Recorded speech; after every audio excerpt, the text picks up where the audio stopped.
Bueno, como les decía, vamos a empezar con los temas que competen para ahora, que en este caso sería infecciones de la vía aérea superior, ¿sí? O cuadros que comprometen la vía aérea superior. En este caso vamos a empezar hablando de lo que son las rinitis. Parece un tema sencillo, pero es importante de ir tocándolo para que ustedes vayan conociendo esto de qué se trata. Bueno, ustedes acuérdense que cuando ya vimos el teórico de inflamación, todo lo que es sufijo itis es justamente es inflamación. ¿Bien? Entonces, cuando hablamos de una rinitis, obviamente es la inflamación de todo lo que viene a ser la mucosa nasal. Y eso va a generar, obviamente, síntomas que muchos de ustedes conocen y yo también. Yo sufro de rinitis, parece ser estacional, pero cuando viví en Catamarca era mucho más frecuente por el tema del viento y la tierra, que hay mucho más allá que aquí en La Rioja. Bueno, genera, obviamente, síntomas rinorrea, que es la descarga nasal líquida, ¿sí? Y puede llegar a tener otras características, puede ser purulenta en algunos casos. Y obviamente hay síntomas que dependen de la etiología o de la causa. Por ejemplo, no todas las rinitis te van a producir prurito, que es la picazón, ¿sí? Las que son rinitis de origen alérgico, esas sí generan lo que es una picazón nasal, ¿sí?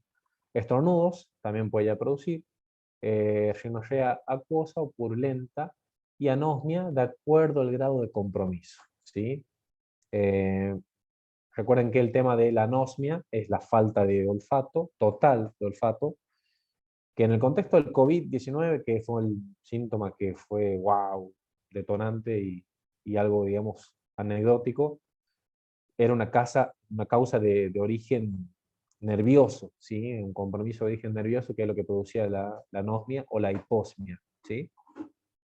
En el caso de la rinitis en general que vamos a ver nosotros, se produce más que nada por la inflamación de la mucosa o la obstrucción de la misma, y por eso obviamente se genera este síntoma de falta o disminución de olfato. Básicamente las clasificamos en alérgicas y no alérgicas, ¿sí? Cuando hablamos de las no alérgicas, son las que se producen por infecciones, como más frecuentemente por virus, aunque en algunos casos puede ser por otros irritantes, ¿sí? Nos vamos a encontrar diferentes formas de la rinitis no alérgica, que es lo que vamos a hablar un poquito nosotros ahora, ¿sí? Como ser rinitis aguda, lo que más frecuentemente que se puede llegar a ver, ¿sí? Esto es un cuadro que se genera porque hay afectación de la mucosa, en la cual la mucosa se produce, se encuentra edematizada, hay vasodilatación de la mucosa de la nariz, y obviamente esa vasodilatación y todo ese edema va a generar que haya, por lo tanto, obstrucción y obviamente rinorrea, que es la descarga nasal. Causa más frecuente, resfriado común, que ya vamos a tocar ese temita enseguida, ¿sí? Puede haber infecciones por bacterias también, ¿sí? Como ser por estreptococo, por el estreptococo pneumoniae, que es el neumococo, o estafilocócicas. Sepan ustedes que muchas de las personas que son empleados de salud suelen estar colonizados, lo que es la mucosa nasal, con estafilococos aureus. Suele ser muy frecuente eso, ¿sí? Las rinitis también pueden ser crónicas, ¿sí? Que en este caso es cuando una rinitis, ya sea viral o de otro tipo, dura de 30 a 90 días, ¿sí? Podemos encontrar lo que se llaman rinitis atróficas, que es una forma de rinitis crónica, es decir, que dura más de 90 días, que obviamente, como su nombre lo dice, ya produce un cambio en la mucosa en la cual esta se esclerosa, se atrofia, y obviamente el epitelio, de ser un epitelio cilíndrico, recuerden que el epitelio cilíndrico, esto es concepto de histología, el que recubre generalmente la vía aérea, en este caso suele cambiarse por un epitelio que se llama pseudoestratificado, ¿sí? Eh, Mejor dicho, un epitelio que es pseudoestratificado se cambia en un epitelio plano estratificado, ¿sí? Y eso suele ser, digamos, lo que se produce como cambio, eso es lo que se denomina metaplasia, es decir, cuando hay cambio de un epitelio por otro, ¿sí? La lámina propia, que es constituyente de lo que viene a ser todo el tejido submucoso, se reduce en cantidad y la vascularización también. Y este tipo de rinitis se va a asociar con edad avanzada, con algunas enfermedades, ¿sí? Que son de origen autoinmune, que en el caso de la granulomatosis de Wegener, que produce poliangeitis, es inflamación de muchos vasos.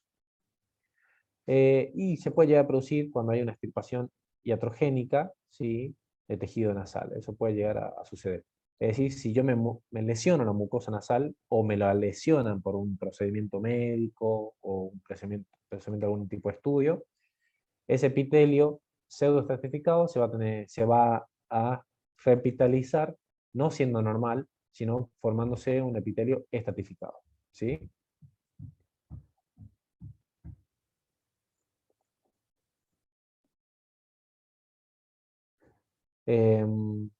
Bueno, en algunos casos la rinitis atrófica puede ser resultado de una infección bacteriana. Dentro de otro tipo de rinitis está lo que se llama rinitis vasomotora, ¿sí?, que está dentro de las no alérgicas, ¿sí? Son alteraciones crónicas en las que se observa que va a haber ingurgitación vascular, ¿sí? Y también va a generar rinorrea mucosa y estornudos. Recuerden que todas estas están dentro de las rinitis no alérgicas, ¿sí? Cuando un otorrinolaringólogo va a hacer diagnóstico de esto, es cuando un paciente que hace rinitis a repetición, ¿sí?, rinorrea, estornudos, congestión, etcétera, es derivado del ORL, del otorrinolaringólogo, lo deriva el alergista le hace las pruebas eh, justamente con alérgenos, que son múltiples agujitas que tienen diferentes tipos de alérgenos, y el alergista le termina diciendo, no, mira, no tenés alergia a nada. Entonces ahí vuelve después con el otorrinolaringólogo y ahí obviamente el otorrinolaringólogo le va a diagnosticar una rinitis vasomotora. Entonces vean que esto, para llegar a este concepto, es un abordaje multidisciplinario, es decir, son diferentes especialistas que deberían abordar al paciente. En este caso de la etiología, para llegar a esto, es decir, la causa es incierta, no se identifica una causa alérgica que, bueno, les acabo de contar, y obviamente si vivimos en un ambiente que hay escasa humedad, puede llegar a agravar el cuadro. Signos y síntomas del tema de esto, la rinitis. En algunos casos, la rinitis produce tos, pero ustedes van a decir, ¿por qué produce tos si se me afecta la nariz? Porque esta congestión nasal, ustedes tienen que tomar en cuenta, el moco no va a drenar solamente por lo que son las fosas nasales, sino que sobre todo cuando dormimos, se produce lo que se llama un famoso goteo retronasal. Es decir, todo lo que es el moco, ¿sí?, o la secreción mucosa, va a fluir a través de la rinofarinx hacia la faringe y hacia la laringofarinx. Y obviamente eso genera excitación de la laringe, de la vía aérea, y puede llegar a generar carraspera, que la persona esté todo el tiempo aclarando la garganta, eso sería lo que se llama carraspeo, y obviamente ese síntoma también genera tos. Esto, chicos, esto fue muy frecuente en el COVID, ¿sí? Las personas que le daba COVID, por ejemplo, eh, leve, ¿sí?, sin que llegue a ser neumonía, obviamente mucha gente tenía congestión nasal, y obviamente también le producía ese goteo retronasal, que lo que le producía es la carraspera y la tos seca, ¿sí? O tos con una expectoración muy escasa.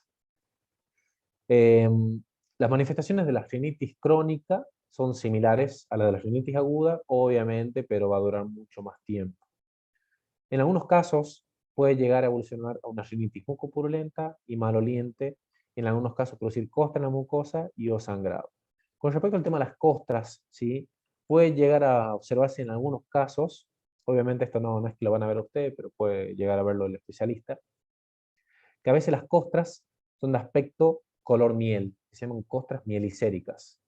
En ese caso, las costras mielicéricas, que también pueden llegar a verse en los niños, vieron los niños que tienen mocos y que se le hacen costras así, bueno, eso es una infección por estafilococo, eso es lo que se llama impétigo. A veces puede haber una impetiginización de la mucosa de las fosas nasales, puede llegar a suceder eso también.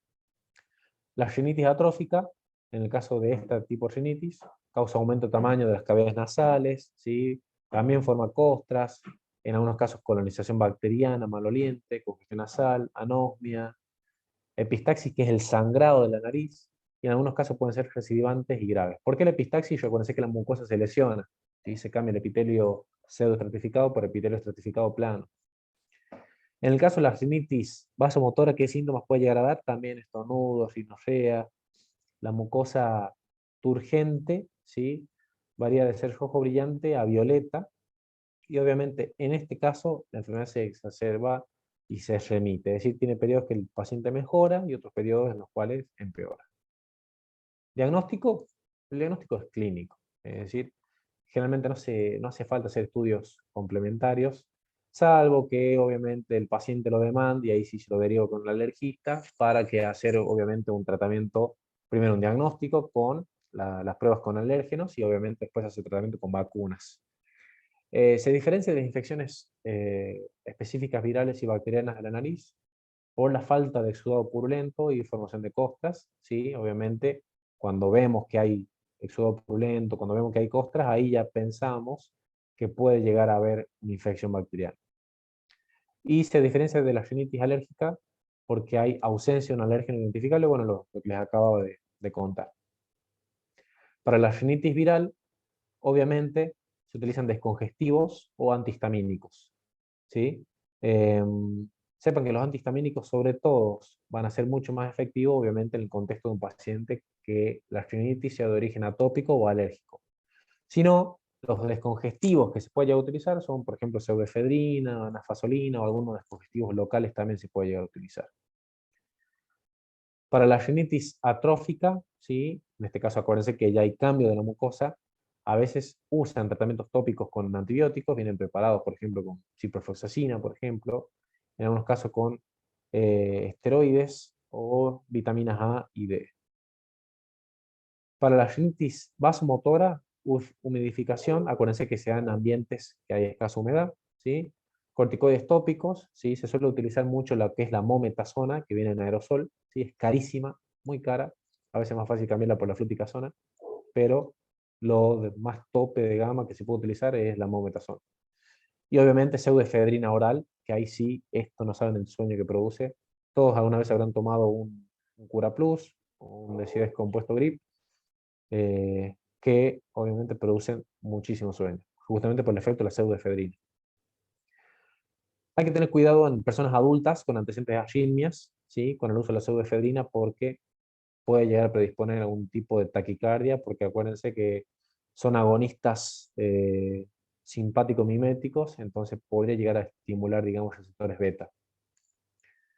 Bueno, resfriado común. Bueno, acá sí vamos a hacer un poquito de diferencias. Parece un tema sencillo, pero ustedes como personal de salud hay conceptos que tienen que abordar, porque usted no tiene una base, lamentablemente, no tiene una base en lo que es microbiología, pero acá vamos a abordar unos conceptos para que ustedes sepan.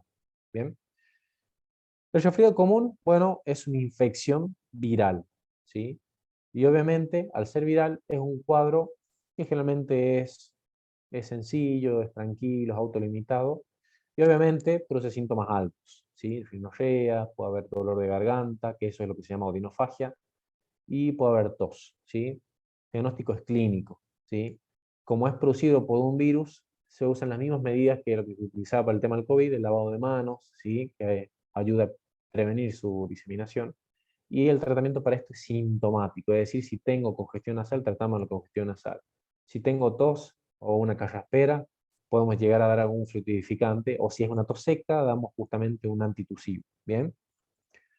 Y de ahí viene esto, este meme, ¿sí? Que sería bueno para que ustedes lo reflexionen.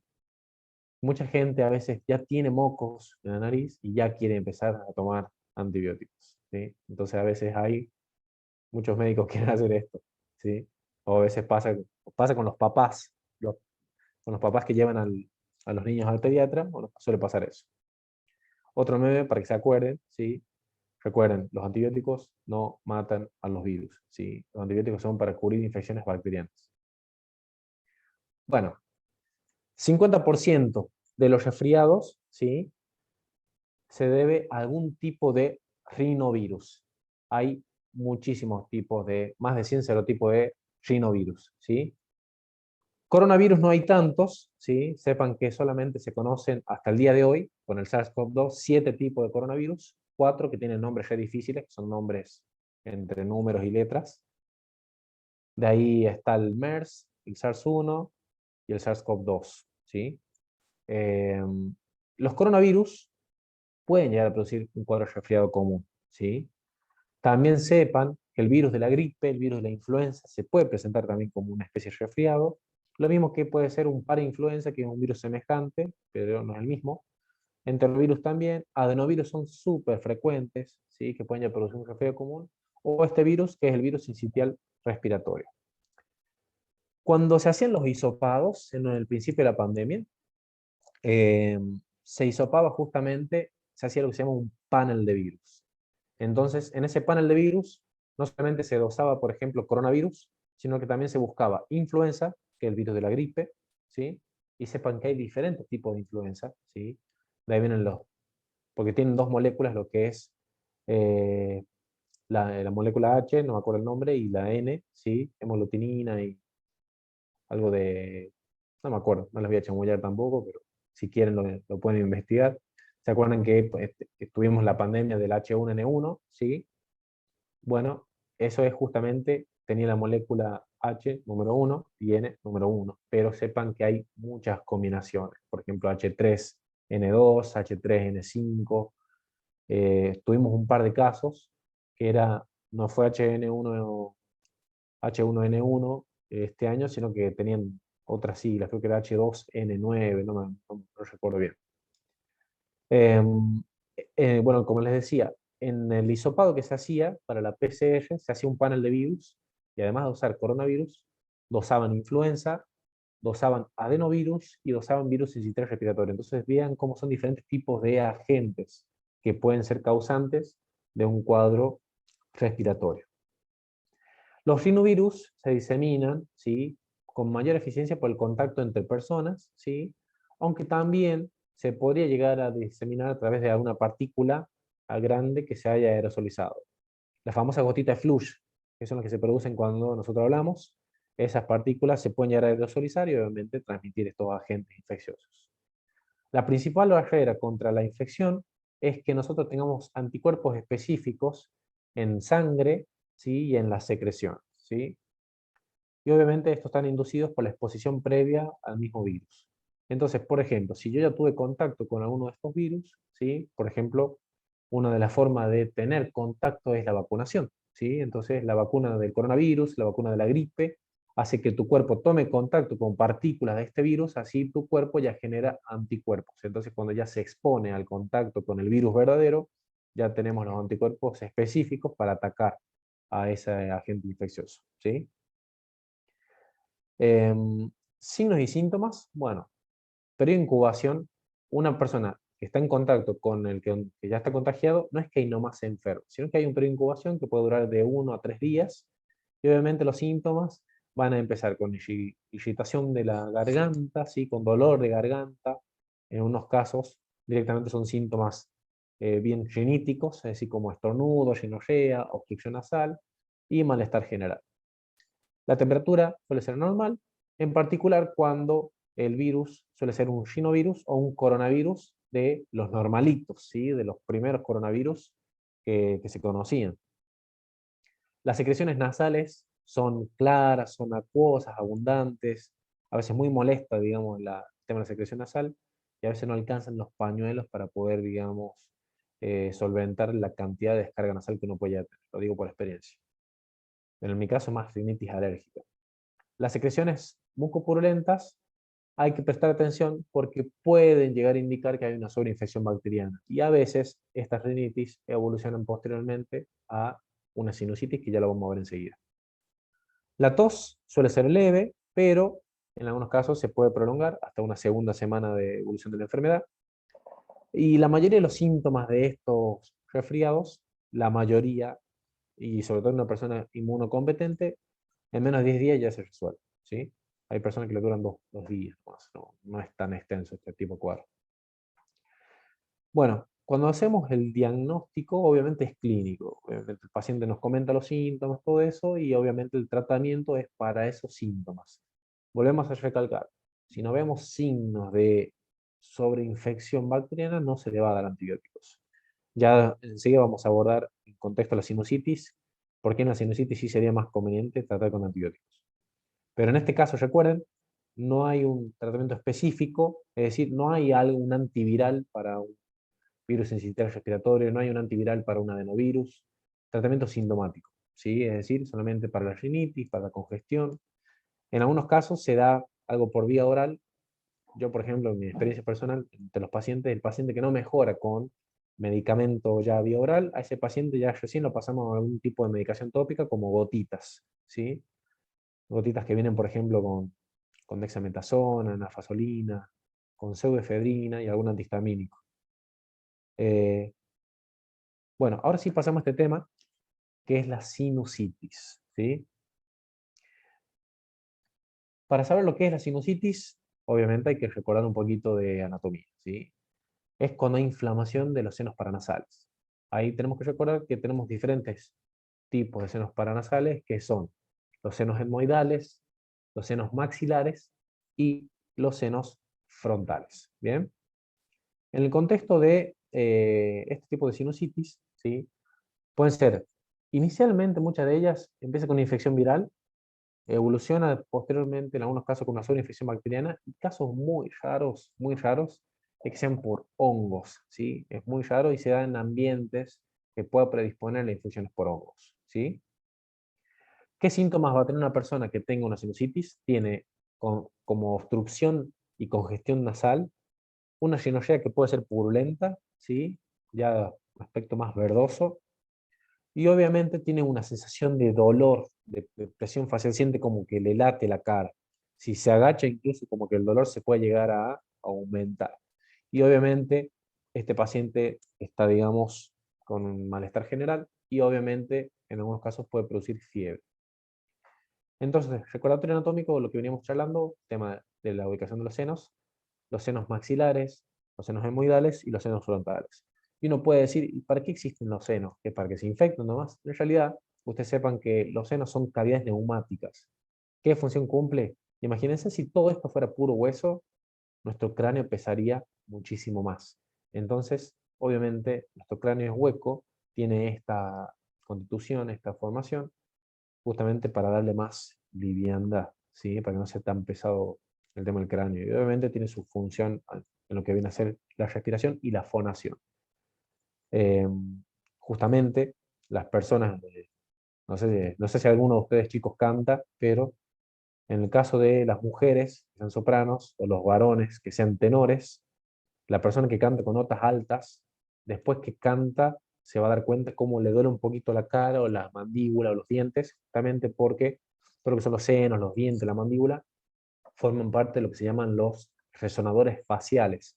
Entonces cumplen una función en lo que viene a ser la fonación o la impostación de la voz, en lo que viene a ser el contexto de lo que viene a ser el canto. Con respecto al tema de la sinusitis, ¿cómo se las clasifica? ¿Sí?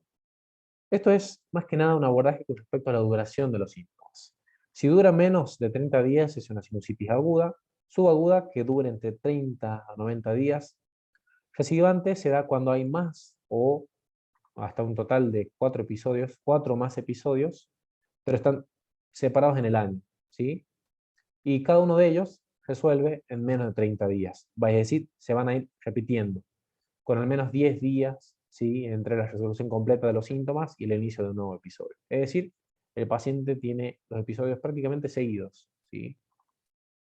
Y por último, la sinusitis crónica, que dura más de 90 días. Hay gente que lamentablemente puede llegar a esto, pero hay algunos factores de riesgo que ya vamos a ver enseguida que predispondría al desarrollo de la sinusitis crónica. Dentro de la etiología, bueno, en el contexto de la sinusitis aguda, que es lo que más frecuentemente cualquiera de nosotros puede llegar a tener, son las infecciones, ¿sí? Como decimos, la mayoría de las infecciones siempre pensamos en un virus, que es lo más frecuente y lo más fácil de agarrarse. Volvemos a mencionar los mismos agentes. Rinovirus, influenza, parainfluenza son los más comunes, ¿bien? Acuérdense que la influenza es el virus de la gripe, ¿bien? Hay pequeño porcentaje que puede llegar a desarrollar una infección bacteriana que puede ser causada también por estreptococo, ¿sí? El estreptococo piógenes, que es también agente causal de faringitis, ¿sí? El estreptococo pneumoniae, que hoy en día existe vacuna para el neumococo. Haemophilus influenzae, también hay vacuna para el Haemophilus influenzae. Moraxella catarrhalis o estafilococos, también puede llegar a producirse.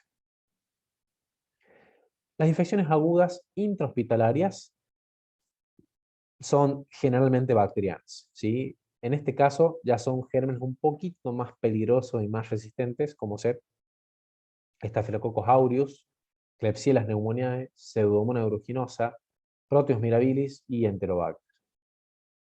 Los pacientes que son inmunocompetentes, mejor dicho, inmunodeprimidos, es decir, que tengan defensas bajas por X causa, llámese HIV, llámese en estadio SIDA, llámese paciente trasplantado con tratamiento inmunosupresor o paciente con enfermedad autoinmune con tratamiento corticoide crónico.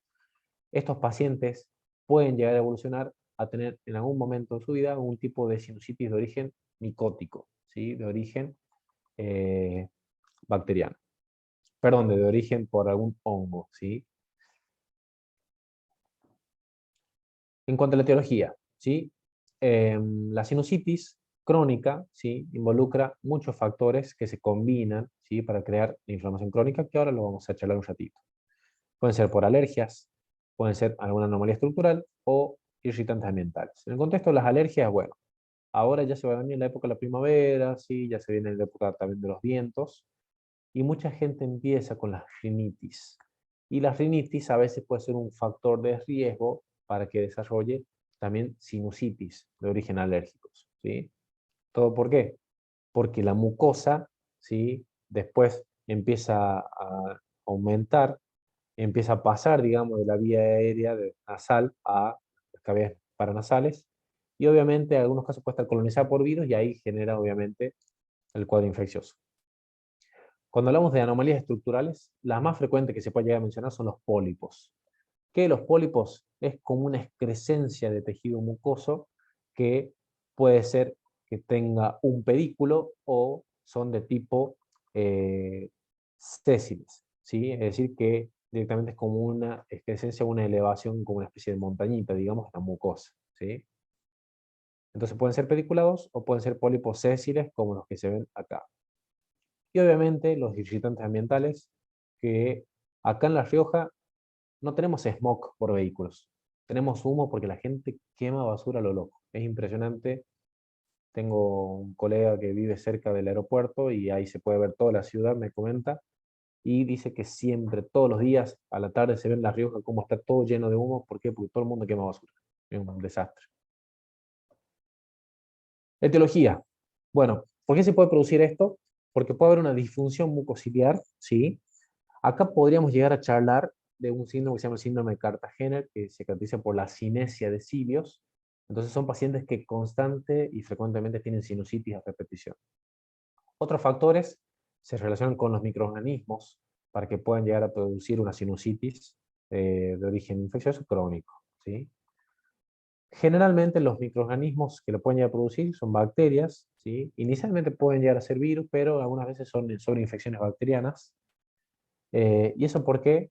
Porque a veces las secreciones están como, ¿cómo se dice? Están invadidas por gérmenes, y esto obviamente generan como una especie de biopelícula sobre la mucosa, y en algunos casos pueden llegar a producirse por hongos. En el caso de la sinusitis micótica alérgica, ¿sí? El agente más frecuente es el Aspergillus, ¿sí? Es una forma de sinusitis crónica, ¿sí? Se caracteriza porque tiene congestión nasal difusa, secreciones nasales, marcadamente viscosas, y con frecuencia pólipos nasales, ¿sí? Una respuesta alérgica a la presencia del hongo que se encuentra a nivel local, ¿sí? Y el más frecuente, como les había mencionado, es hongos del género Aspergillus, ¿sí? Y en este caso, gracias a Dios, no suele ser una infección de tipo invasivo, porque hay algunas micosis que son profundas y que invaden tejidos. La sinusitis micótica invasora, ¿sí? Es una infección agresiva, ¿sí? Y letal, ¿sí? En algunos pacientes, sobre todo, que tienen defensas bajas, ¿sí? Inmunocomprometidos, y en este caso pueden ser por algunas especies de Aspergillus o por algunas especies de hongos del género Mucor. ¿Qué síntomas le va a dar? Bueno, como venimos mencionando, ¿sí? Los síntomas tanto de la sinusitis aguda y la crónica son muy semejantes: la rinorrea mucopurulenta, presión, dolor en la cara, la sensación de latido, obviamente tiene congestión, voz nasal, ¿sí? Eh, Obviamente le va a producir hiposmia, Pequeño dato, a veces el mal aliento, a veces hay pacientes que consultan por mal aliento y tenemos que empezar a estudiarlo para ver si no tiene una sinusitis. Y obviamente tos productiva, sobre todo a la noche. ¿Por qué? Porque a la noche el paciente está de cúbito dorsal, acostado a 90 grados, y obviamente ahí empieza a drenarse un poquito las secreciones que tenga. Por eso le puede llegar a producir algún tipo de goteo retrofaringeal y eso generaría el tema de la tos.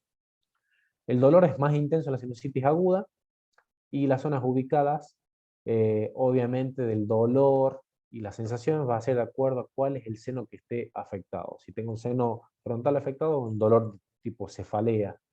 Si es el seno maxilar, va a ser un dolor, obviamente, en la zona que viene a ser subocular, ¿sí? O en la zona malar. Eh, como les venimos diciendo, bueno, en el caso de la sinusitis maxilar puede producir dolor en la zona de la maxilar, dolor de dientes, cefalea frontal.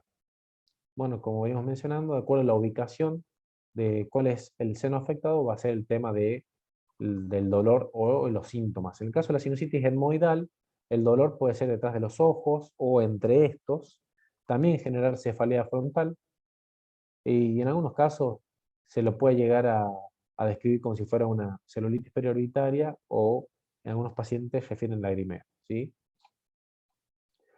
Para hacer diagnóstico, obviamente una evaluación clínica, a veces tenemos que hacer un estudio de imagen como hacer una tomografía o podría llegar a alcanzar con hacer una radiografía, ¿sí? Las infecciones generalmente se detectan en este caso por la clínica y en algunos casos, cuando hacemos los estudios de imágenes, no serían los casos de sinusitis aguda, ¿sí? A menos que estemos pensando que hay una complicación, entonces en ese caso directamente ya pedimos una tomografía. En el caso de las sinusitis crónicas, realizamos tomografía, pedimos una tomografía de macizo facial, y en la sinusitis maxilar crónica podría ser necesaria una radiografía.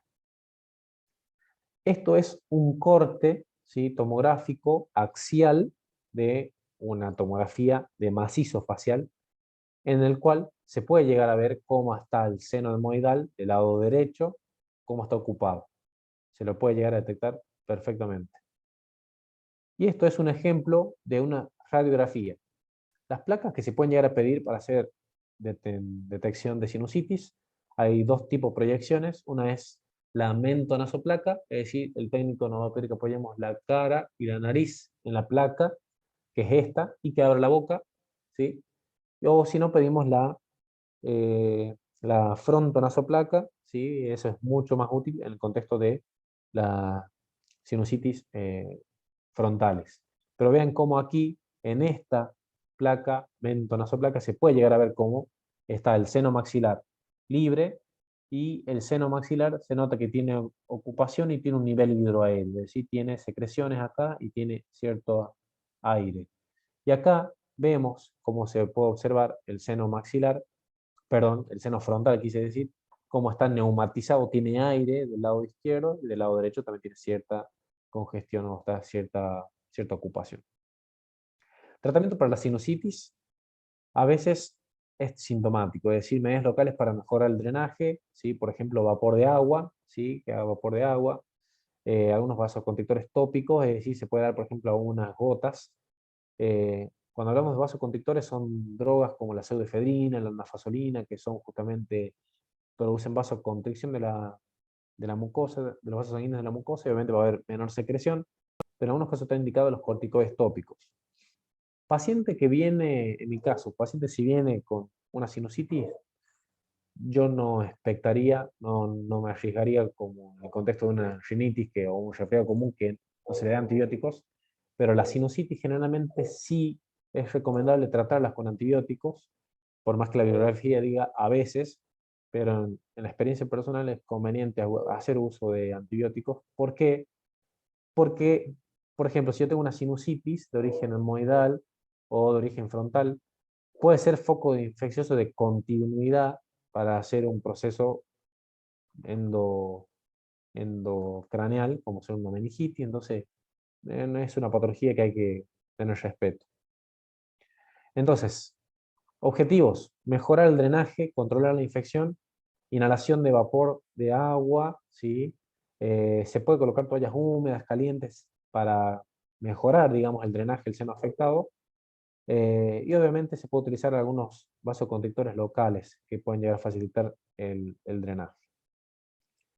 Dentro de los tratamientos están los corticoides tópicos, ¿sí? Como habíamos mencionado, que pueden ayudar a aliviar los síntomas, pero obviamente tienen un tiempo de acción que es mucho más extenso, decía hasta 10 días. Que venía comentando, se puede utilizar la mometasona o la fluticasona, pero siempre iniciamos con algún vasoconstrictor como pseudoefedrina, por ejemplo, para que pueda llegar a poder ir drenando y mejorando el tema de la congestión y el drenaje o de la rinocrea. En el caso de la Sociedad de Enfermedades Infecciosas o Infectológicas de Estados Unidos, sugiere comenzar antibióticos en ciertos casos, ¿sí? Si los síntomas persisten más de 10 días, ¿sí? Si tiene síntomas graves, si ya ha tenido fiebre, si tiene dolor intenso durante más de 3-4 días, o empeoramiento de una sinusitis, después de una mejoría inicial a partir de una infección viral típica de vías aéreas superiores. La mayoría de las veces, el paciente si viene a una consulta esporádica, el paciente a veces ya uno no desearía arriesgarse, y en este caso la sinusitis, yo por ejemplo, si tengo una sinusitis, se la trata, ¿sí? Se la trata con antibióticos y obviamente se da tratamiento sintomático, pero a veces es conveniente no esperar tanto, ¿sí? Muy bien. ¿Dudas o consultas, chicos, de este tema? Y ya pasamos al siguiente. Profe, si no, el tratamiento no resulta con medicamentos, puede ser que hay un procedimiento que se realiza que se llama la sinuplastía, que es con un balón que se introduce. Sí, o si no, en algunos casos, si el otorrinolaringólogo lo considera, se hace drenaje también. Hay casos que, bueno, pues ya suelen ser casos, digamos, muy extremos, en los cuales al paciente se tiene que hacer lo que viene a ser un drenaje del seno, y eso no solamente sirve como diagnóstico, perdón, no solamente sirve como tratamiento, sino como diagnóstico, porque la muestra que se obtiene se la manda a estudiar y ahí se puede llegar a detectar el agente etiológico en algún porcentaje de casos. Eh, pero sí, son, digamos, casos extremos que se puede llegar a utilizar ese tipo de medidas. Y puede volver ¿Alguno? a repetirse de nuevo después de haber hecho ese procedimiento, de que se Son vuelve a, pacientes, puede volver a sí, acumular.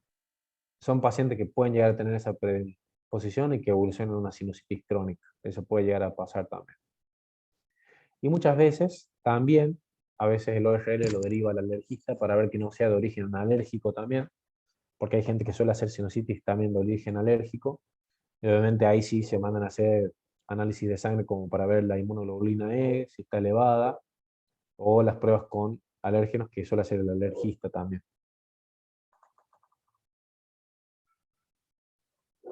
Bien, ¿alguna otra consulta? Y si no, pasamos al siguiente tema. Muy bien.